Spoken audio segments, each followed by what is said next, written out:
जानती हूँ मैं, और ये भी जानती हूँ कि तुम तीनों अपनी अपनी बीवियों से बहुत प्यार करते हो।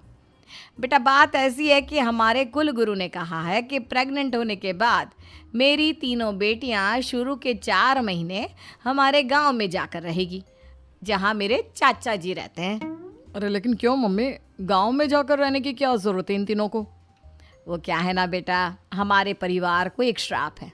अगर मेरी बेटियों ने यहाँ पर बच्चा पैदा करने की कोशिश की तो उनके बच्चों को कुछ भी हो सकता है। इसलिए अब से लेकर 4 महीने पूरे होने तक इन्हें गांव वाले घर में रहना पड़ेगा। हाँ तो इसमें प्रॉब्लम क्या है मम्मी जी, हम भी वहाँ जाकर रहेंगे, पिकनिक मनाएंगे। अरे भाई बीवी जहाँ हम भी वहाँ। हाँ यार, आइडिया तो बहुत अच्छा है।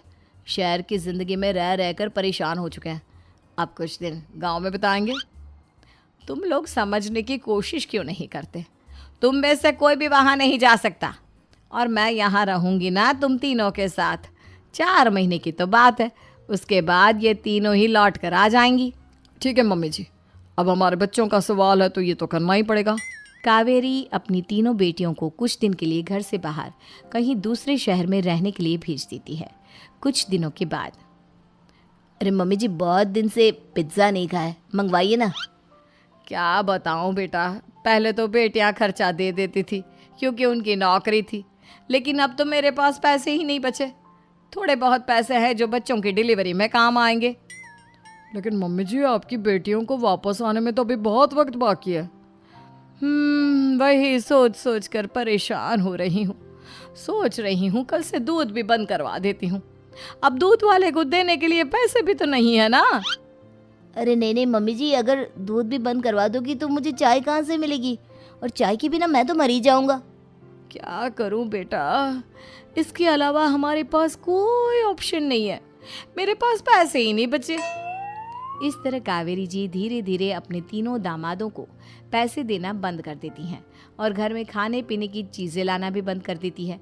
अब वो तीनों बुरी तरह से परेशान होने लगे थे, और इसलिए एक दिन तीनों प्लान करके घर से बाहर निकलते हैं।